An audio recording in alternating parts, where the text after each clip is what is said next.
The weather is changing. Earlier this week it was in the 80s, yesterday in the 70s, today in the 50s. We might be able to handle it, but what about the critters on the farm, especially the calves? In our Allied Cooperative program this morning, Nicole Pralle is with us. And Nicole, of course, grew up on the dairy farm. She's been with calves all her life. She's now the calf and heifer consultant with Allied Cooperative. And Nicole, you can speak from experience how tough it is on these calves to go from one weather extreme to another. While this isn't extreme, it's changing. That's for sure, Bob. It's definitely been a lot of changes just in this last week with those 80-degree days and 50 degrees and some frost here earlier in the last couple weeks. So what are some of the tips to get these calves ready? Because eventually it's going to get winter, it's going to get cold. They're not going to be laying in the sun here in the calf hutches or the pens or whatever. What are some of the tips and some of the things, first of all, as far as the ration is concerned? Well, looking at their diet they're eating, if you change your calories or your pounds fed of milk replacer or just volume of pasteurized milk, it's time to start ramping up for those winter months. And even with all of the stress the calves are experiencing right now with all of these changes, increasing to that winter feeding program to provide more calories even now will benefit your calves quite a lot. They're expending a lot of energy just to fight these different temperature changes from day to day. What's the best way to get those added calories into those calves? Well, especially when your calves are still in that milk phase, it's obviously going to be through either your milk replacer or your milk. So working with your consultant and talking about increasing your overall pounds of milk replacer you're going to feed them.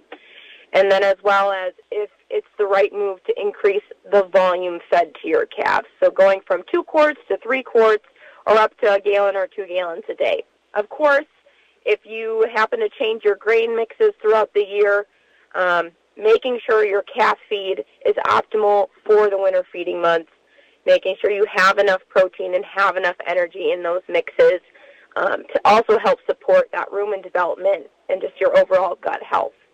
As we go forward through the fall and into the winter months, as far as management, it's more than just feed, although that ration is so very important.